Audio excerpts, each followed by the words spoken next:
Hey, good day, folks. Welcome to another episode of Angel's Life.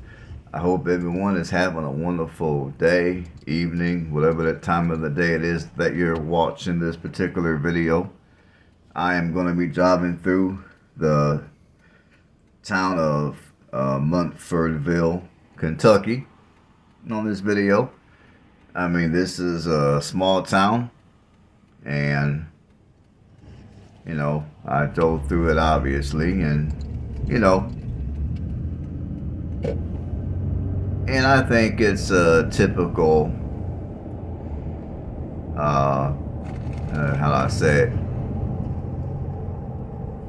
Well, you guys will see.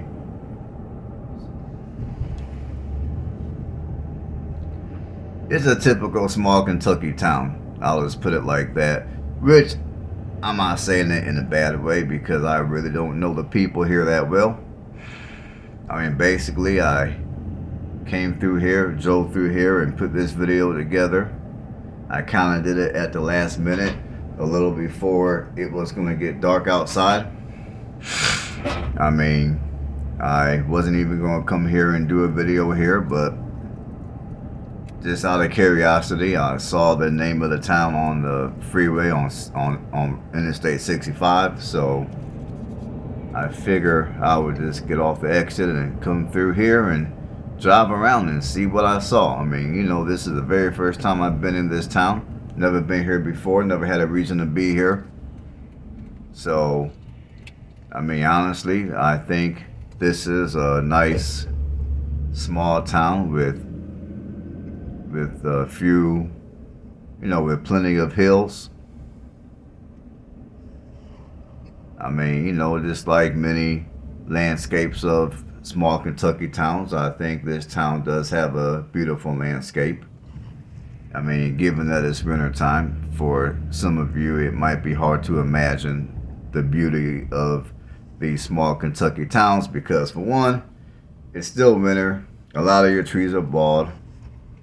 The grass is not the greenest. And on top of that, when I came through Kentucky on this particular day, it was overcast.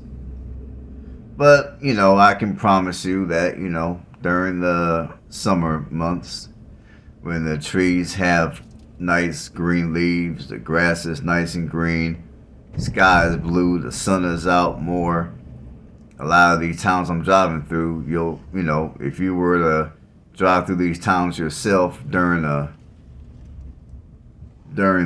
warmer months of the year, you would see the beauty of these towns yourself.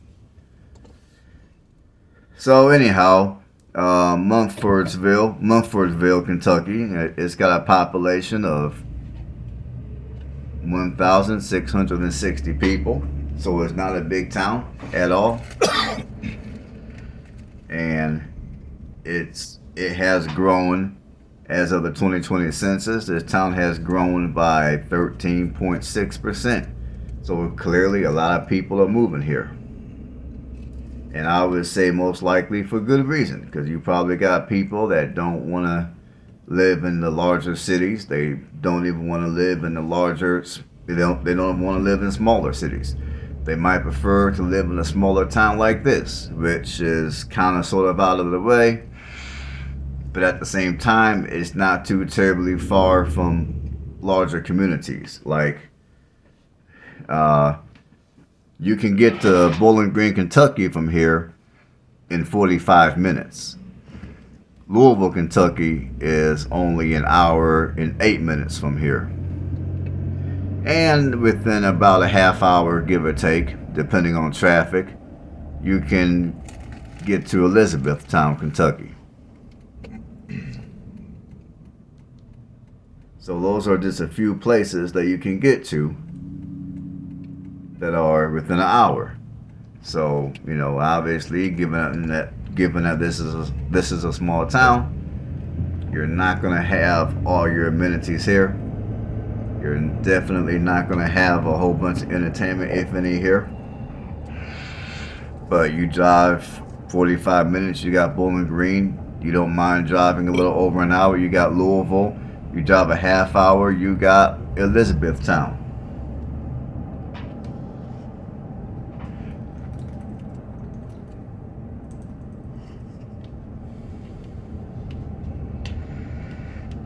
So I think a town like this would be a good alternative potentially for someone that wants to live within an hour of larger communities, but at the same time want to live in a community that's kind of out of the way. If that makes any sense.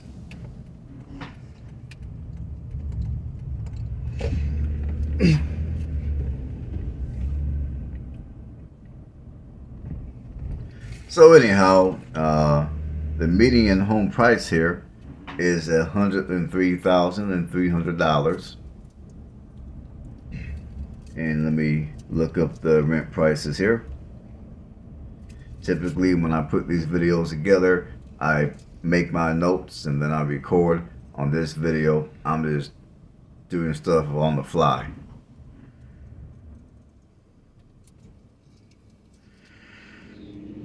So if you're looking to rent, your rent prices are going to range, your median rent prices are going to be anywhere from $506 to $1,071 a month, which is not too bad given the rent prices nowadays, if those assuming that those numbers are accurate.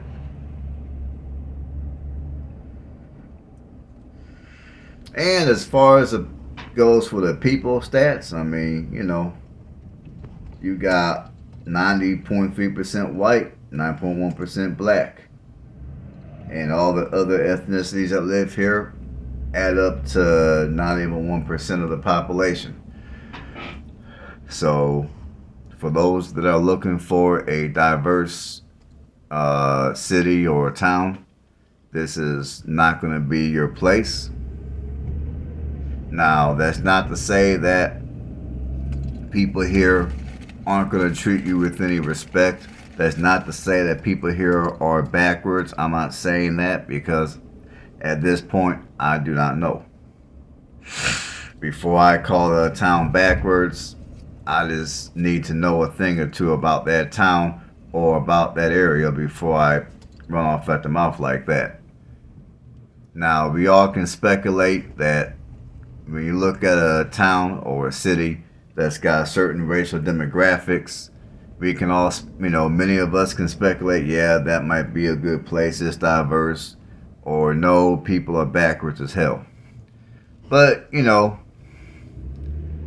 I've lived in communities before that were predominantly white, and people were nice to me. People were respectful, neighborly, welcoming, all that. And I've lived in communities where the community was diverse, but the people were, for lack of better terms, a bunch of assholes. So, although I made a video not so long ago about Alabama, and if you move to Alabama and you're black, you should move to a community that's a minimum of, I think I said 20% African American. I will say that sometimes you can come across a town like this, which only has 9% blacks and everybody else is white. So this is not a real diverse town. But like I said, that doesn't necessarily mean that the people here are going to be a bunch of assholes. So I just want to put that out there. I want people to at least have an open mind enough to where if you're looking to live in a small town, whatever small town that you have your eye on, go to that town, go to the gas station, get some gas for your vehicle, find a restaurant that's in the area, sit down, eat, and just act like you live there to a certain extent, and just kind of see how the people of that community interact with you. And I would say after you do that, then you can go ahead and make a judgment call, because at that point, although at that point you're still not going to know everything. At least at that point, okay, you got your feet wet, you at least have somewhat of an idea of how people in the community, in that particular community, might be. So I'm not really into just looking at racial demographics and just automatically assuming this is a bad place because it's a certain race or another race, predominantly, whatever the case might be. I'm just not into that. I try to keep an open mind, and I try to keep an open mind. So I prefer you folks to do some due diligence before you make a judgment call, because you could be missing out on a wonderful place to live if you're too close-minded, in my opinion.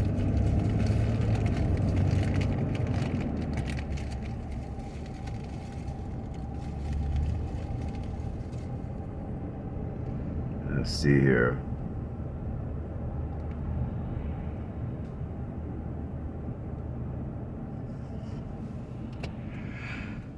Okay, the crime in this community is very low for violent crime. Your violent crime is well below national average, and so is your property crime. Your violent crime is almost.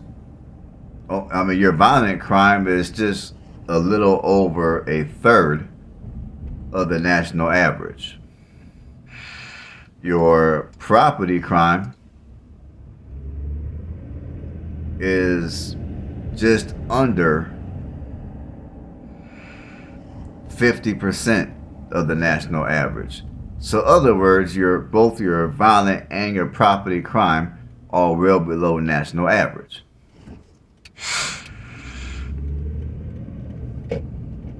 And, notice as I drive through this little town, you don't see a bunch of garbage all over the place. You don't see bars on people's windows. You don't see people just hanging out up to no good. It's a nice, small, quiet, quaint town that has a few amenities, but for more amenities, you're only a half hour from Elizabethtown. And I think there's another smaller town that's a little closer. Well, no, you're a half hour from Elizabethtown. You're only 45 minutes away from Bowling Green. And if you have to get to the city, you're just over an hour from Louisville. So, I think this place would be a good place for somebody to reside in. Personally, I think it would be. Now I'm going to jump on my computer here and I'm going to look at some houses and see if there's any houses for sale currently in this community.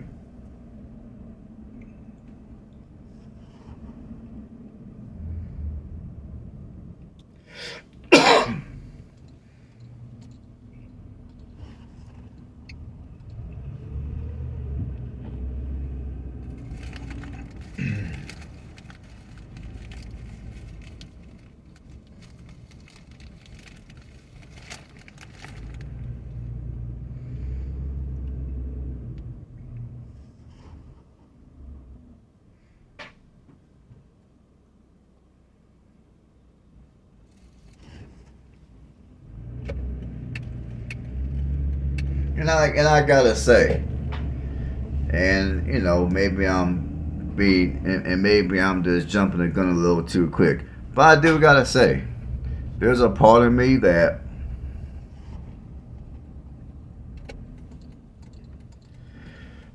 despite the fact that housing in this part of Kentucky is a little more than what it is in many parts of Alabama, and despite that the climate here is considerably cooler, and plus I would be much further from the ocean, much further from the beaches.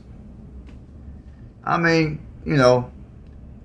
to say at this point, and obviously this is not written in stone, this is just simply me thinking out loud and telling you guys about some of my thoughts.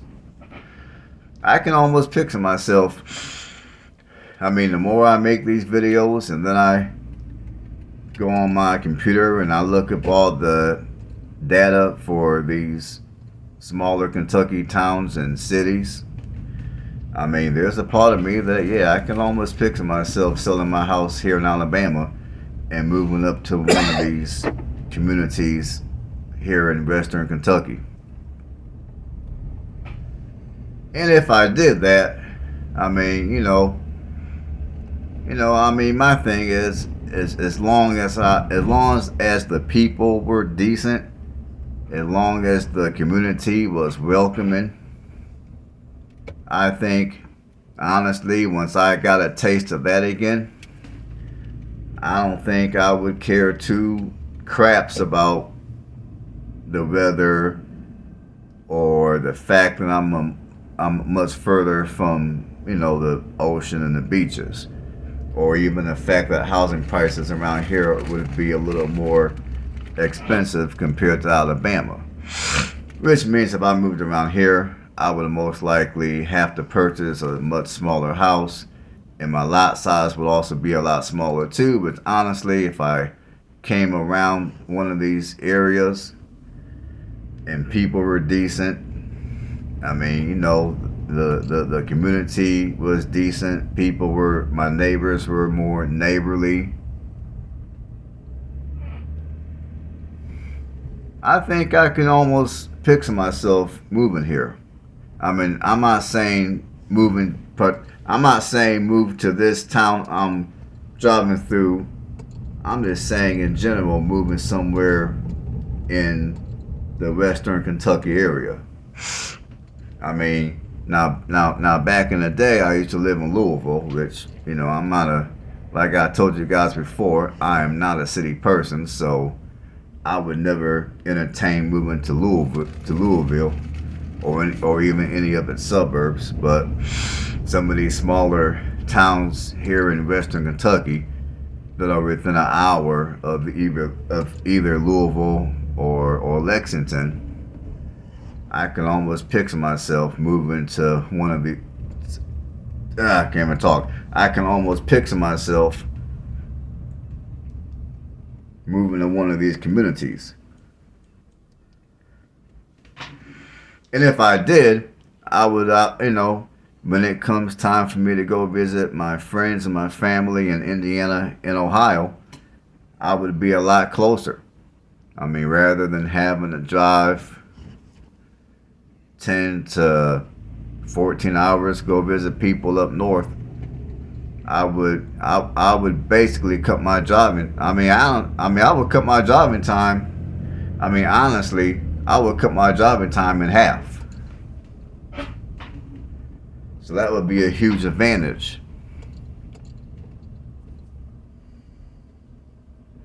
And then on top of that, if I get to deal with people that are more welcoming, more neighborly, for me personally, that would also be a huge advantage. Now, I know for some of you, you're probably thinking, okay, well, who really gives a damn about that? Well, I do. Now I'm looking at the houses online here. I mean, I got my little computer. I'm looking at some houses, and houses. I mean, there are some houses here. I mean, there's one house for 150 grand, which comes with close to a half acre, which that's lot size wise. I mean, that's pretty decent. And obviously, if I were to buy a house anywhere around here, I would do my own negotiating. I would negotiate, 10-20% below the asking. I would at least try.